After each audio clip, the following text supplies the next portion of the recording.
Good afternoon, everyone. Thank you for joining us. Today, we're going to talk about what it takes for small business owners to take a break. And we all know that that's not as easy as we think at times. So thank you for registering and joining us. We really appreciate that. We also have people that have registered and will be getting the recording as well, because all of us are time poor at times, and this is one of the sessions that will help you manage it better.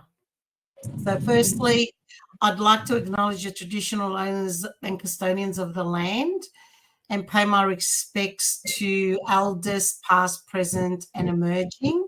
I am broadcasting from Wurundjeri land here in Melbourne.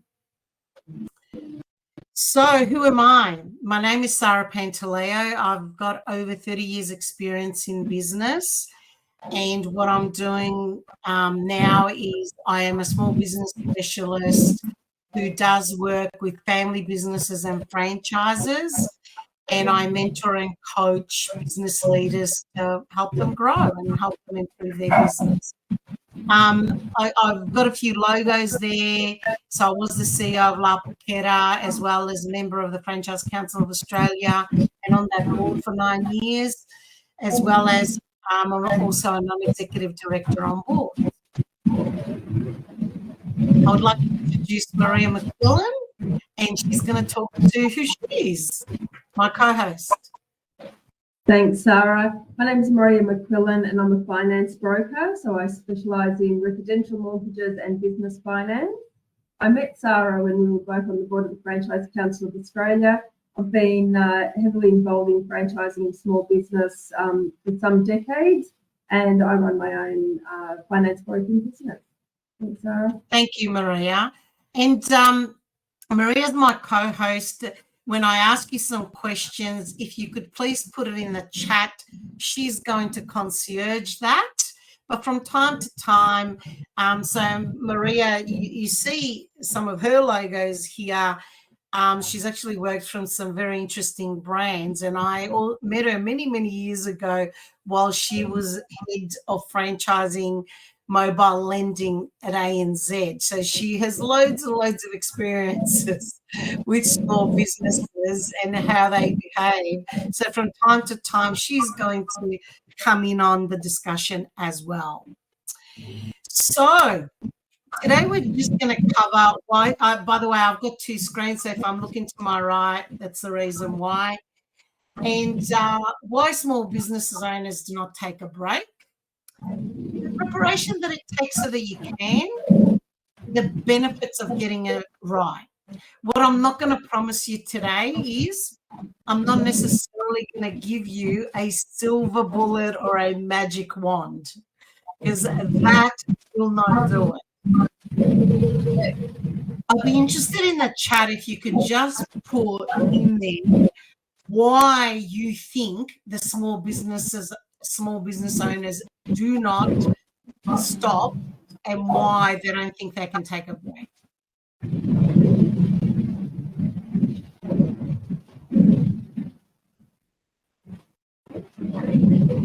Be shy.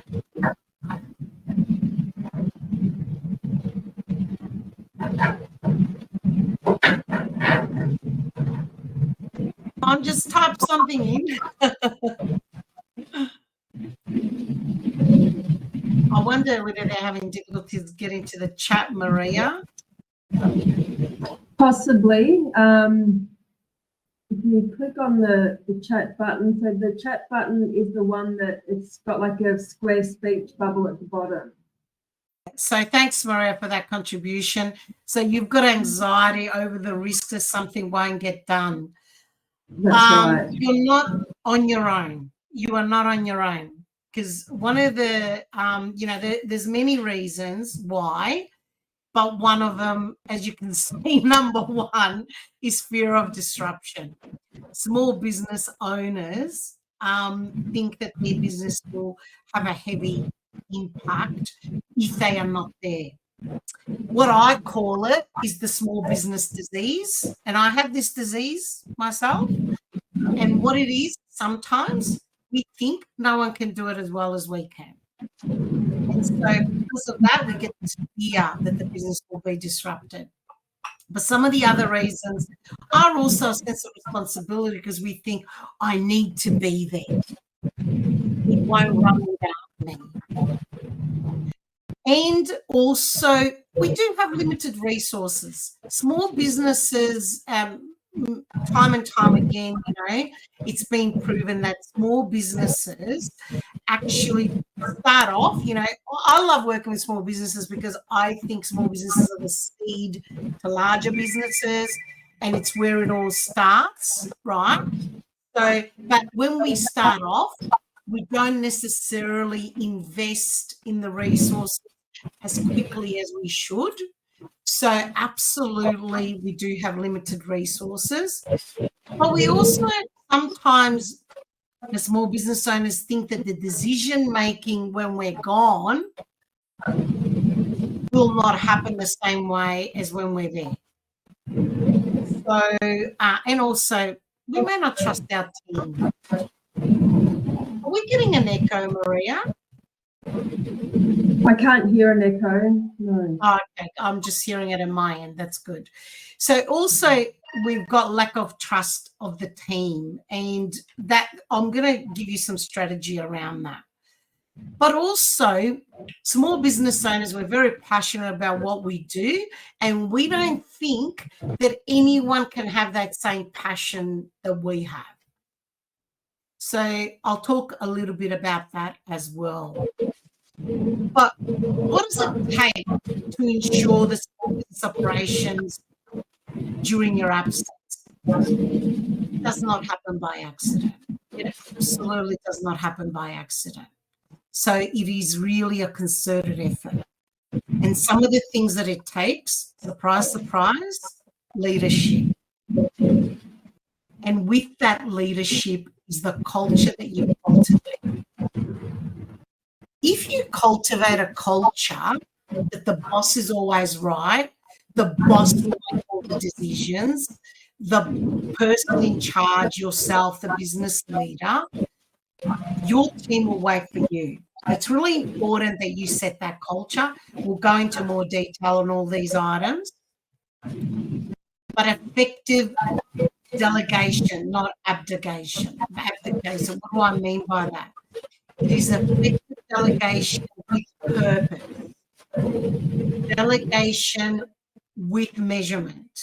But it also is really, really important, whether you've got one staff or it is about developing and empowering your teams. This is one of the most crucial ones that I'll go into detail on, and it's one of the things that I invested in this. It was a game changer for me and when I was running the franchise. But it's also very important for you to achieve consistency, to have standard operating procedures. Because if you don't, people make it up as they go along. You can be assured about that. But also, it all feeds from that developing and empowering others. Do you work as a team, or do people work in silos? Is there true collaboration? When I was running the franchise, and today we've got people from different industries. We've got people from digital tech, we've got people from early learning, we've got people from bookkeeping background, we've got different people. But, I had a distribution center and I had people looking after the franchisees, plus marketing, plus operations, right? And at times, our distribution people were working as a silo and my franchising team wasn't communicating with them. Getting that right is really, really important.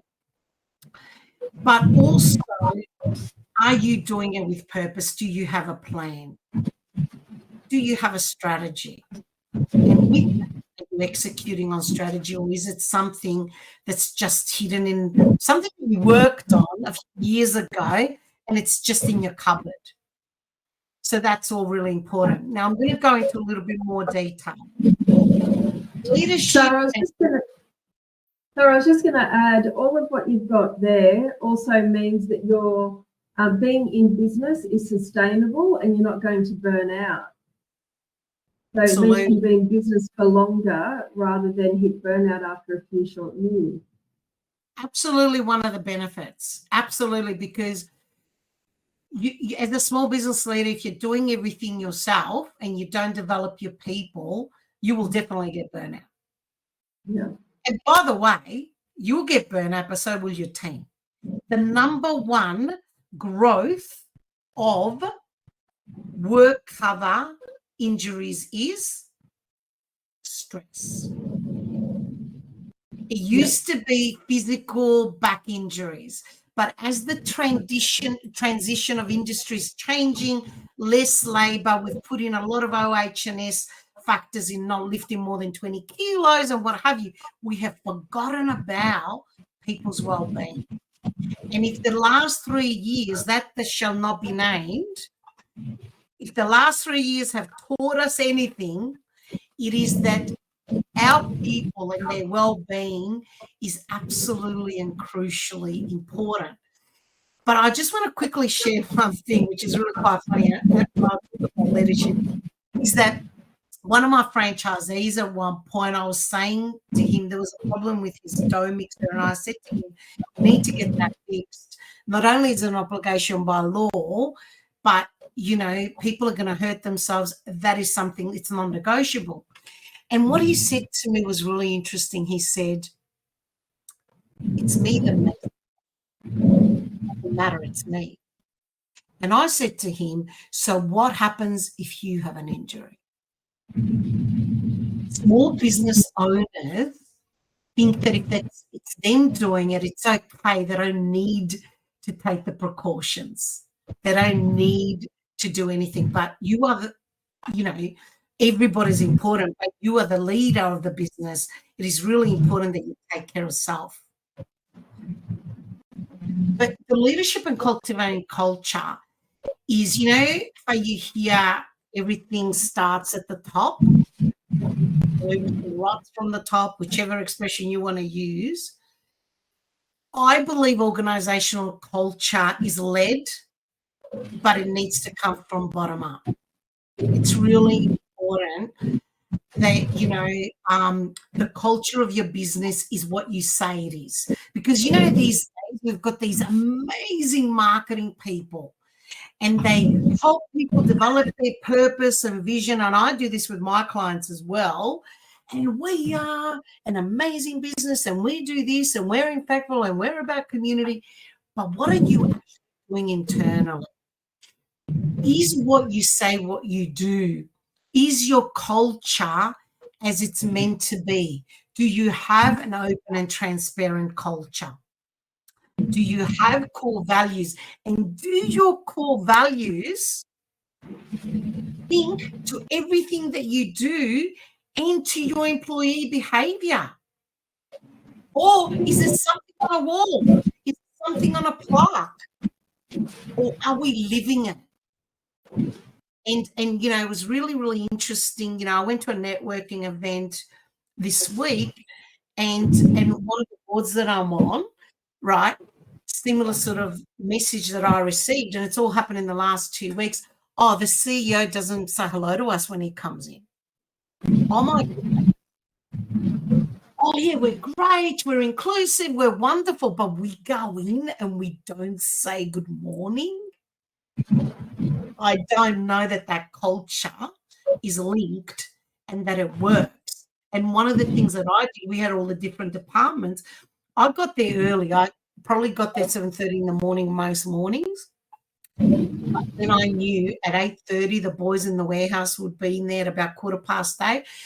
I would go in when everybody was in. I would go for a walk and say good morning to everybody. You'd be surprised. Small things like that, they define culture. It is not about what you've got on the plaque, it's the behavior. But also, do you have a strategy as a leader, or is everybody just scattered and doing their own thing to try and make operations work, marketing work, Or do you have a clear compass, a clear direction that the whole organization is linked to? It's so important that when you create your hairy goals for the business or whatever strategic goals you need to achieve for the next 3 to 5 years, no one does 10-year plans anymore, that everybody in the business works towards their goals and they understand what they need to execute in there. But it also is important, if you are going to have a really positive, inclusive culture in your business, that you're okay with that 360 degree of feedback, and that it's safe to share, they're not going to be shut down. It is one thing for you to say, feedback is, but everyone's scared to give feedback.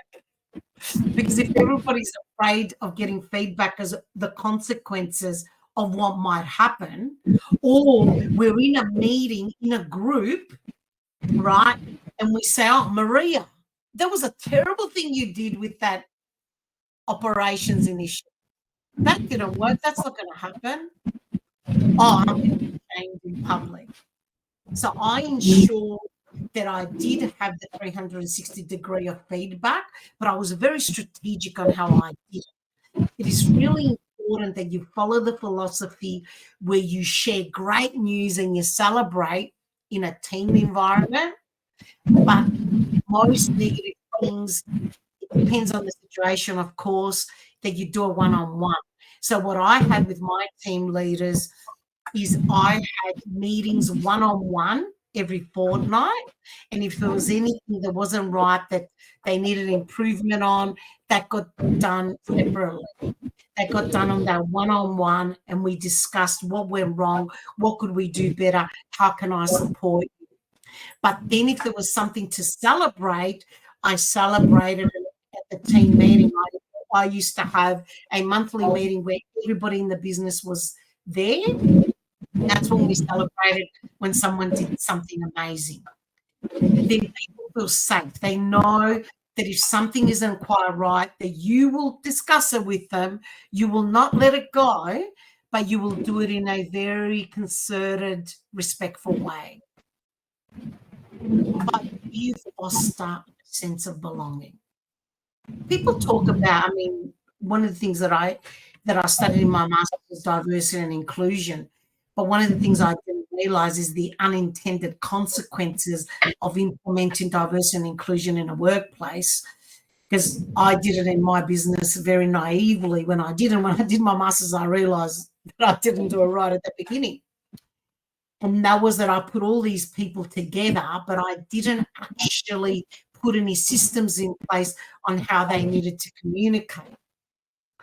So saying that you have a diversity and inclusion program, but then people don't feel like they belong, it just doesn't work. So what are you doing to make people feel part of, shall we say, your family, shall we say, your team, shall we say, part of it, that they feel so invested that they belong, that they will treat it as their own. That does not happen by accident. Let me tell you, that takes time. And I could do a whole webinar on that. Sense of belonging to your organization.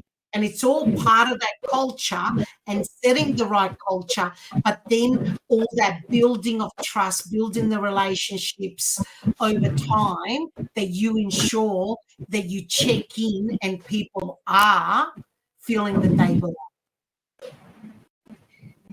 But moving on, developing and empowering others is one of the most crucial steps on you as a business leader. You know, we talked about some of the reasons why small business leaders don't go on a break, or they feel like they've got to do everything themselves. And one of them is about trust and trusting people. Well, you know, one of these, we let a CEO go on one of the boards that I'm on. And one of the reasons why we let them go is nothing was ever their fault. And one particular meeting I had with them, they said, oh, they don't know what they're doing. And you are the leader. Who hired that person? Who is responsible for developing that person? Who is responsible for ensuring that they have the right culture? So if you don't develop people, right, how do you expect any different? And back when I was at La Porchetta and we had Tom O'Toole speak, for those of you who are in Victoria, you know who I'm talking about. He started Beachwork Bakery and it was turning over $2 million a year in a town that had about 10,000 people living there. And everyone wanted to know how he did it. And I had him speak to our franchisees, and I'll never forget what he said. It resonated with me. He spoke it about 15 years ago, and he said, people say to me, Tom, why do you train people and then they leave? And he said, what if I don't train them and they stay? And that is so crucial in this, right? It is really important that you invest in your people. So you may get people with experience or you may get people that are not experienced, but you must invest in them. And the factors that I think that are really important so that you are able to, in a small business, feel assured that you're able to have the right setup in place that you can go on leave, you must cross-train. In a small business, it is silly to think that we only have specialists. One of the things that I did, I set up relief mechanisms, right? And in that relief mechanisms, I ensured that people were cross-trained and we set up a routine of what it takes when someone goes on leave, because I did succession planning as well of management and roles. So by cross-training across disciplines in the business, you are able to say, okay, Maria, you relieve Sara when I'm away. You will be the decision maker on this, but Claire, you will do this. And everybody has a responsibility and we do it for each other.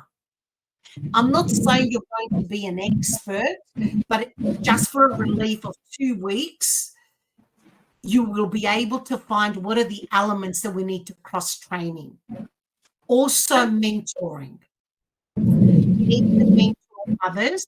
And if someone has got an area that they're struggling with, do we have other people that can mentor them? In some businesses that I'm talking to, as part of the onboarding, we have a champion that they can go to in the first 3 months so that they are feeling supported. A colleague of mine that's in STEM, in that science space, was telling me, I'm on a cultural diversity committee, and I was having this discussion with them. They are having difficulty retaining people in science that are culturally diverse. Because what actually happens is they might have a diversity and inclusion program. They include a culturally diverse person, but guess what? No one else in the business understands it. So they develop a culture and they only last a short while. So this mentoring program ensures that you check in and understand that someone new that started, if they've got any questions, they will get that support. But it's also really important as a small business that you invest on ensuring that your team have the right resources and the right technology to do their work. Because training and development and then leaving them with tools that they're unable to do their work is not going to work. But also it's about instilling that grow mindset where people are absolutely and committed to taking action. They're goal-oriented. They are putting in realistic initiatives, different options. What I used to say to my team, and as I was stepping out of day-to-day, one of the things that I implemented, which was one of the most successful initiatives, was to say to, let's say my marketing team leader found it frustrating that things were bottlenecking me. And I said to them, great, from now on, I am going to be committed to this. But one of the things that you need to do is give me 3 options as a solution, and all 3 options have to be executable.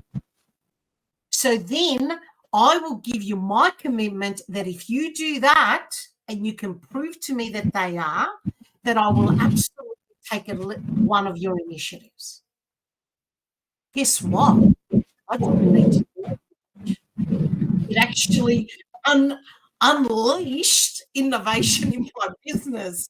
And that was an amazing consequence because I thought I was so amazing because I had the small business disease that I was stifling their growth. I was stifling their innovation, and it was actually amazing. And the business flourished from that. You need to also encourage problem solving and train in this. You need to put that independence. You remember I spoke about you don't delegate, you don't abdicate, you delegate. So if we give an action that needs to be done, a task, understand, is that individual able to work on that task? Do they have the right resources? Do they have the right training? Have we invested in them? And do they have the problem-solving techniques? If they don't, you've got to go back and train them on that. But then when they do something amazing, guess what? It's not revolutionary. Reward them. And by the way, I implemented a reward and recognition program that I wanted to roll out to all the franchises, and I'm doing this with one of my clients at the moment.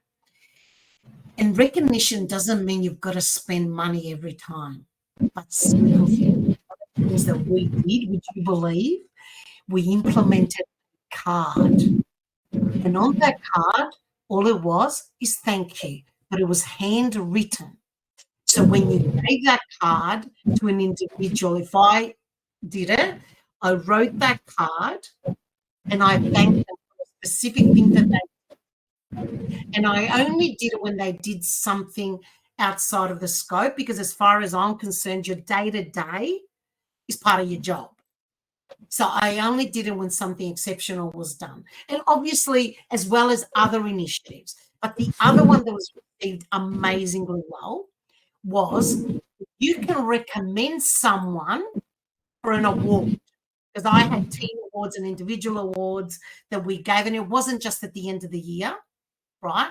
It was throughout the year. If the team did something amazing, I put in a system where it was either a voucher system or getting a Visa card with some money on it so you can go and spend it on anything you like.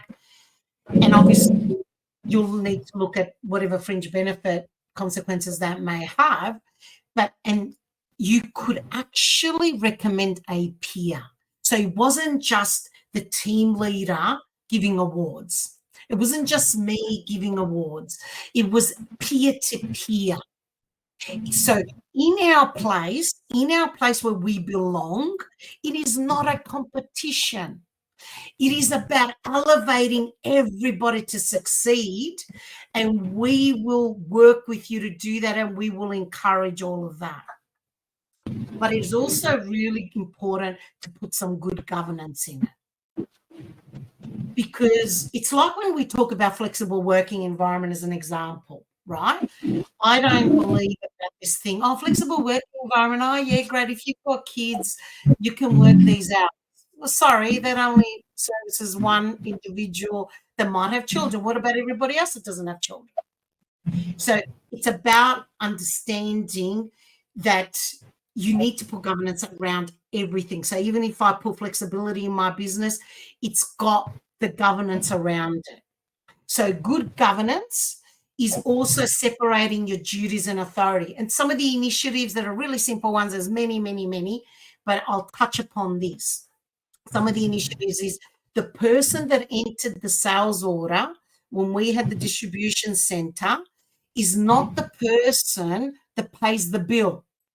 And I had a system where my accounting team, they put through the payments, but I authorized them. And that's just a simple one. right? But let's say if you were in early child minding, right, the person who does the assessment is not the person that's doing the task. So we make sure that we've got some checks and balances in there. And it does a couple of things. It does mitigate fraud. It does. Because when you put that separation of duties and authority, and you know about building that trust, guess what? I'm comfortable trusting my team if I have a sense of belonging, but I've also put some governance around so that if something happens while I'm away, there's no collusion. People understand that there is limits to what they can do. Right. So this is really, really important. And you distribute the authority. Not one person is in charge. You have very clear accountability for each person, but you actually share the love. And that absolutely works amazing. So in my business, the separation of duty and authority, what I also set up is a set of meetings that I would have a team meeting with my team leaders and one-on-ones, and I encourage them to do the same with their teams, right? And basically what it then did, right, it ensured that even if whoever's not there, they're not there, they don't come to the team meetings, they need to put in a report. If I'm away and I'm on leave, it didn't matter, the team meeting still occurred. Business keeps going, regardless of who's there or who isn't. We keep moving, right? Because there's someone relieving in that spot. Whomever that is, if you're a small business owner, right, there might be loads of cross training. You may only have 4 employees, but as you grow, this culture will grow with you. So moving on to standard operating procedures. Oh my goodness.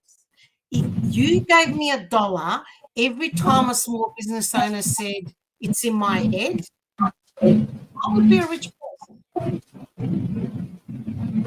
I cannot tell you how important this is. It's important for many, many reasons. But if you want to be a business with purpose that has consistency, it cannot be in your head. Because guess what? If you are away, yes, things will go wrong if it's in your head. Because if I don't know how to behave and if our procedures are not documented and I don't have a clear definition of what that means, it's not my version that I've made up, it's crazy. It's silly. It's something that but if you do anything else, do this when you start your business. Keep documenting, keep flow charting, do it all, because if you don't have this, you cannot develop your people.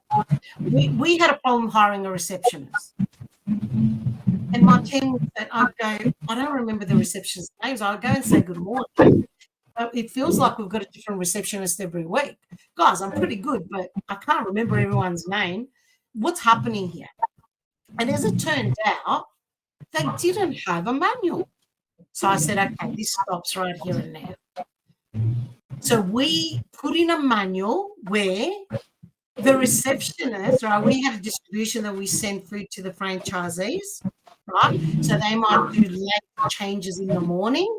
So we had a manual that said, check answering machine, action any orders on today's deliveries, take answering machine off night shift. It was like, keep it simple, stupid. It was the KISS principles. Your procedures need to be simple. They need to have a definition and purpose. What is the scope? Have you flowed it? Do you understand why you have that procedure? Don't have a procedure for the sake of having a procedure. But what is its objective? So you really need to define. So the objective of that procedure is simply saying check messages first. That is priority number one. It's so that no franchisees miss an actual item they want to add to their order. A customer initiative. So you need to be really clear on that when you're writing documents. You need to identify all the processes, flow chart them. How should they work? How do we remove bottlenecks? Okay, not having this procedure is caused us to duplicate, and Maria's doing it, Sara's doing it, Claire's doing it. We are not efficient. So we have multiple people working on the same thing, but we don't have any one person accountable for that one thing. So be really clear of the process. What does it look like? Design it. Just get a piece of paper. Hey, I'm 95% paperless, but when it comes to things like this, either on a board or on paper, I have to draw it. Make it step by step. Use the KISS principle, but make it concise. Don't make it too wordy. People are visual. Have some drawings, have some imagery, have some things that you need to put in there. The roles and responsibilities, I made a mistake where I'd say, oh, marketing, you're in charge of that rollout of that campaign to the restaurants and operations as well. Oh, my goodness. Oh, I thought marketing was doing it. I thought operations was doing it. Be very clear. Roles and responsibilities are clear. Who is accountable for it to happen? The operations. You need to deploy all of the material to the franchisees. Marketing. You need to explain the campaign, have all the materials and the content. Okay? So be really clear. I've said this before already. We use diagrams and flow charts. And as part of your standard operating procedures, don't get people to do mundane items that can be automated. We've got lots of technology. Use it. So, I mean, there's the simple ones when you're doing lead generation where you've got automated emails, but ensure that when you're drawing your diagram, don't forget the people either. So when I say automate routines, automate what can happen without it needing a human. If it needs a human, pick up the phone or go there face to face, right? I'm not saying automate and forget about the human, right? So it's a balance. But it's also important, all your standard operating procedures, you've got to review and maintain them. And I'm not talking about how you deploy them, right? I used to deploy the standard operating procedures in a procedures manual. It was a physical book. We moved on to an intranet. And what I'm encouraging my clients to do is to use client relationship manager systems, CRMs, and systems so that you can make it easy because you can add a video to it. It doesn't have to be all written, but, you know, there'll be a written version, there'll be an imagery version, there'll be a video. Do it any which way that it works. But make sure whatever you write, do it in very small. Don't write really big manuals. And some of the things that we did when we trained the franchisees, it was 9-minute modules that we wrote up if it's going to be online. People's attention span is very, very short these days, right? But it also takes, we're a team, right? And for you to be able to go on holidays, you need to behave and collaborate as a team. So what does that take? I'm a really big believer in diversity and inclusion, but not just of people, but diversity of skill, diversity of perspective. Do not have, you know, one of the things when I did my research, I had some amazing businesses that agreed to be part of my research. And one of them is an amazing colleague of mine in franchising. And one of the things they didn't realize until we did the research is that 87% of his team, he was an amazing guy, and he had great male, female split in his employees, but 87% of his team was Anglo-Celtic. 50% of his franchisees were East Asian. So are we serving our client if we don't have that diversity of thought? So it's really important that when you're putting your team together, if you want curiosity, innovation, that it is also about perspective, not just skill. Don't forget that, right? But, I talked about reward. I can't stress this enough. I'm sorry. You've got a team. Appreciate them. Do reward them, and reward them for being a collaborator. Don't reward them for being competitive in a workplace. I don't foster competitiveness in a workplace. I foster a little bit of competition who's going to get that initiative done and what have you, but as a team. How do we do it in collaboration? And link some of those rewards, on collaboration, impact, and performance, right? Because you can't underestimate how rewarding people matters. But foster an environment, and I'm doing a little bit of overlapping because we are talking about people. Foster an environment where different ideas and perspectives are okay. We may not implement everybody's ideas. That's okay. But do we understand why we didn't implement it? And when people, do they feel comfortable to share any idea? There are no stupid ideas. Are we fostering an environment where that sharing is okay? And if it's silly, so what? Out of silly things may come really great solutions. And one of the things that I in any manual, in any department, whenever we onboarded new people, and I foster this with my clients, is this: don't accept a process or a system in our business, in our organization, as being the only solution. If you see an improvement of productivity, time saving, better service for our customers, better outcomes for our customers, bring it up. And that there gives you a lot of solutions. And I actually used a lot of the franchisees in that as well. We created a committee of franchise advisory committee where the franchisees got to give us their ideas. A lot of our kids' parties program came from a franchisee idea. To say, why don't we get kids to make pizzas? What an amazing idea. The families loved it. They got to eat a healthy product. They got to see our product, how it was made from scratch. And guess what? They get to have a party and pay us for the privilege. How amazing is that? That was a franchisee initiative. And I'm going back to this clear responsibility of roles, not only for normal roles, but when they're relieving. So their responsibility may change when they're relieving a position. Be very clear on what that looks like. And we're talking about standard operating procedures. What is our standard operating procedure when someone relieves? What actually happens? How do we do it? And how do we go on holidays? Do we put an away message? Do we give a person that they speak to? Do we make sure that the business continuity is there? And what does that look like? Set your accountability, that's in line with that.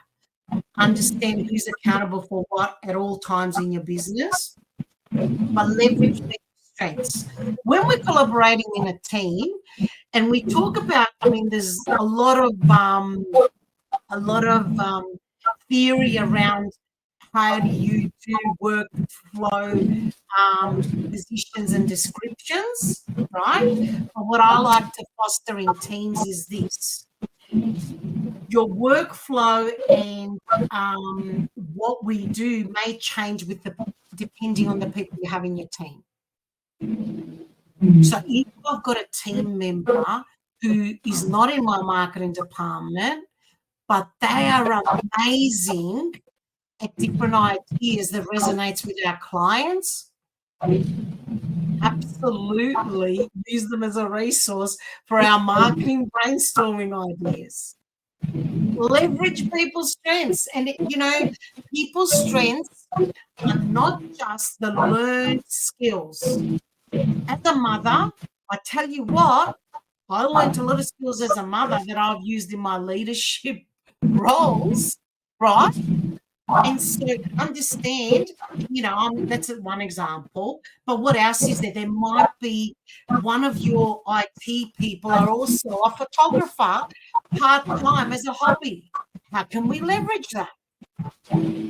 So don't look at your resources and your people as singularly as a singular purpose of, oh yeah, they're in the marketing department, they're a marketing assistant, that's all they can do. Understand what else they bring to the game and leverage it. But you know what? You're going to make them feel great about it, and you're going to make them feel valued. Do you think that's going to help in the sense of belonging? Celebrate progress. I wasn't very good at this. We'd finish one project. Okay, next. You need to be conscious on how you're going to celebrate, and how do your team know that you are celebrating, and do they feel it? So as well as reward and recognition, stop and actually celebrate. I did this on a fortnightly basis where our team meeting was about red flags, also about wins. We shared our wins in our department, so everybody got to showcase that. It might be wins that we wouldn't have known about if they didn't share them. So there's small ways, but then also big ways. And you know, big ways with the whole team, celebrate as a family, as one. And, you know,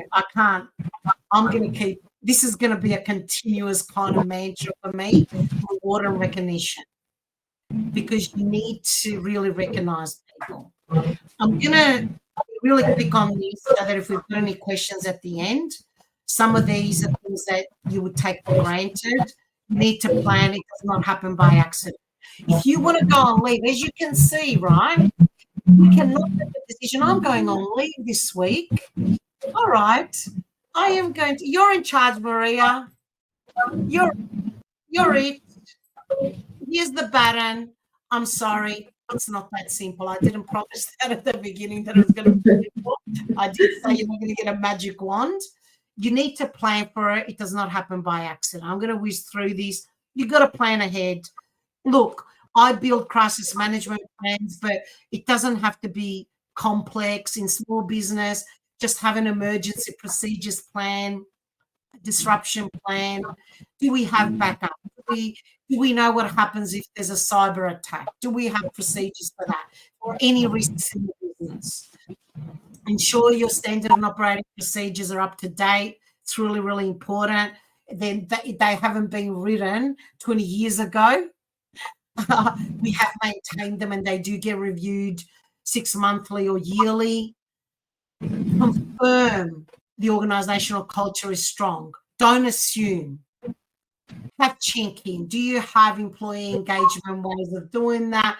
If you're larger, you may need a survey. If you're smaller, do you check with your people? Do you know where you're at? Do you know if there's bugbears in the business? And, you know, it's really, really important that you understand and have a feel for it. You know, in some of the planning, what's your gut feel? I use gut feel a lot. Also, what is that innate gut feel? Do you think you've got it? Because in your gut, as a small business owner, you know if you'll nail this or you haven't. Review and validate your separation of duties. Test them out sometimes. You know, I talked about relief. Now and then, do some cross-relieving, right? And just say, hey, and I'll tell you what, this does help. This does help. I'm getting different departments to have appreciation for the other departments. Oh, yeah. Oh, marketing doesn't understand. They just do the fluffy stuff. And then you go into marketing. Oh, marketing. Oh, we had to develop. Oh, my goodness, right? So it's really important that you do that.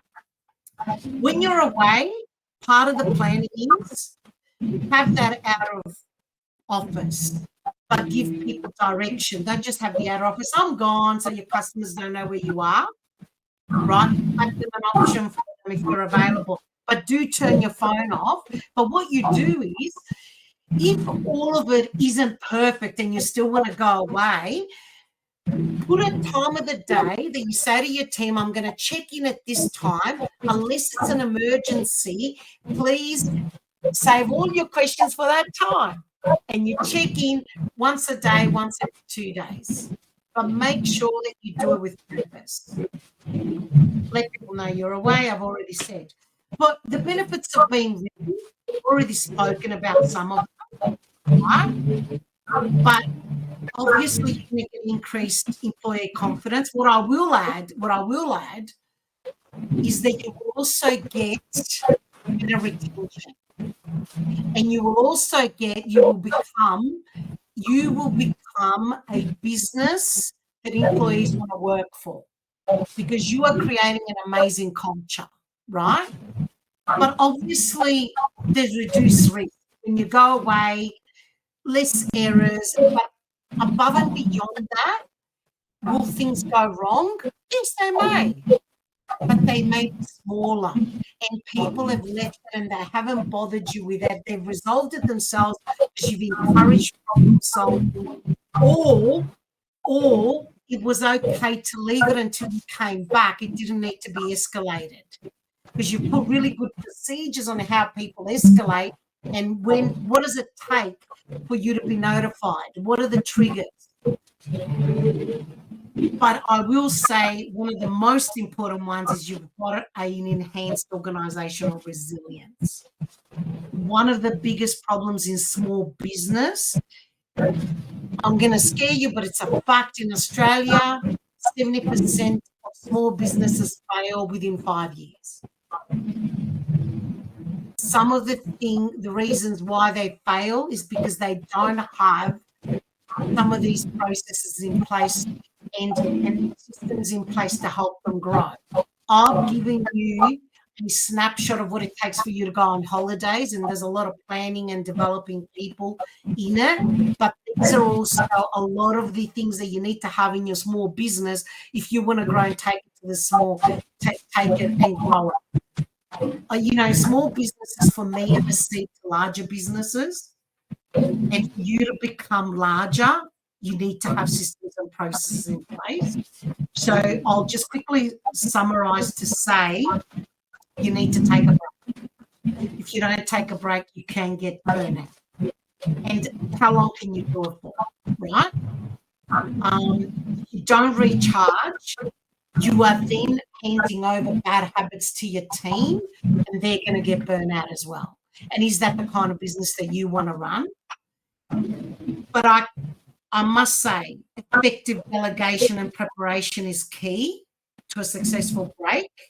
It does not happen by accident. But by having the right systems and plans in place with your organisational culture, right, you're leaving the businesses in good hands. Because you can trust them. Because guess what? You've developed the people.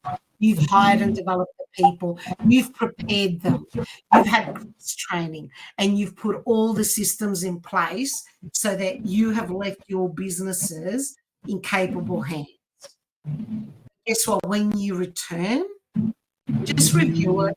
Did you get it right? What did we get right? What did we get so right? And then reflect on it and change what you need to change. But there's a message: empower your people, let them loose. They will make mistakes. It's okay. It's the only way they're going to learn. Thank you very much. I really appreciate you joining us today. You will be getting a recording, but before we go, does anyone have any questions? Or Maria, did you want to add anything? So I just wanted to say, Sara, some people made comments in the Q&A earlier when you had the question. And some of the reasons that people gave for not going on, not taking time out of their business was the lack of resources, a trust in a highly regulated business. So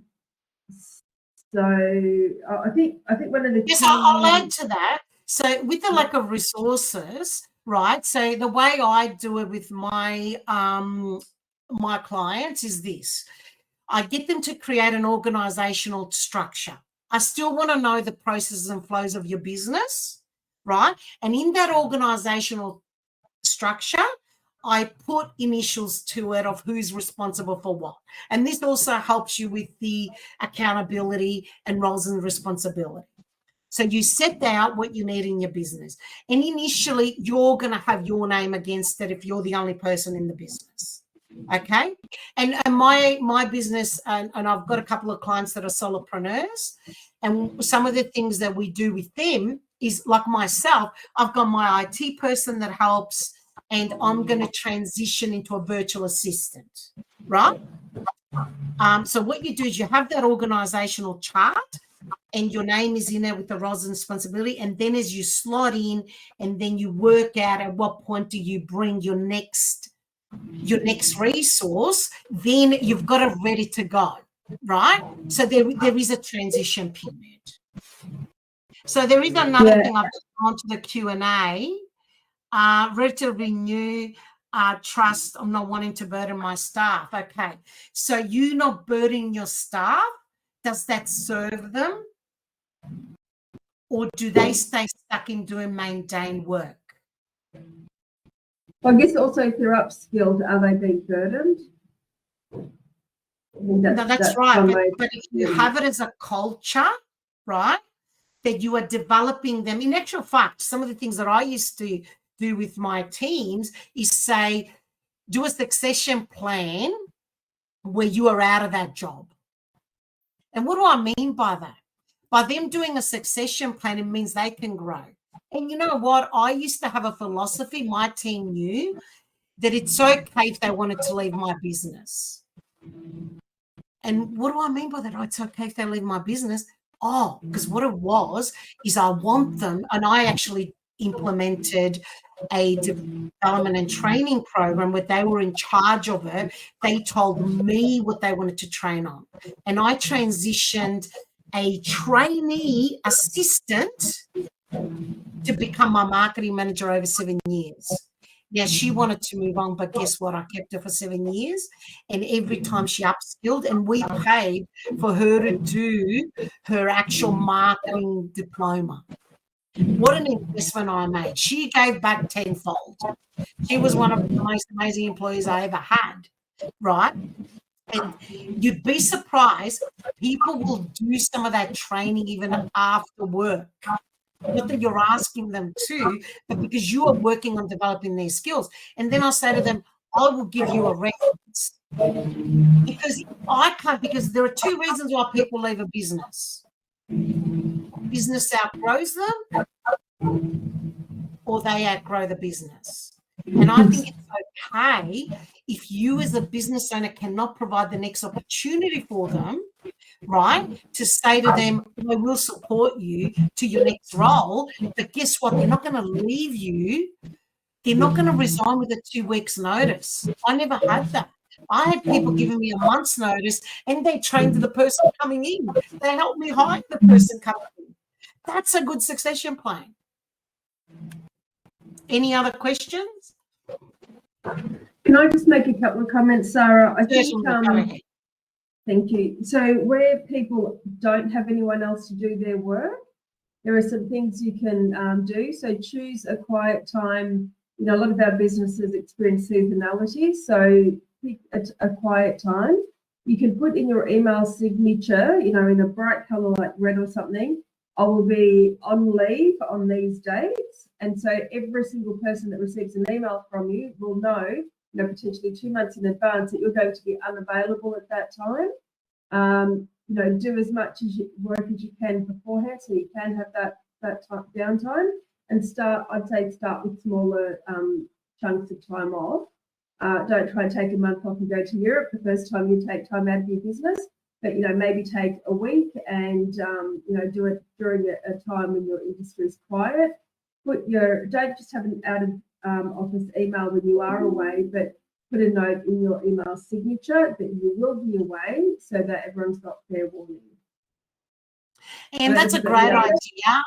That is a fantastic idea. And I do that. I work on my own, and I do take time off, and I plan for that. So I talk to my clients about it, and I actually don't book any client time.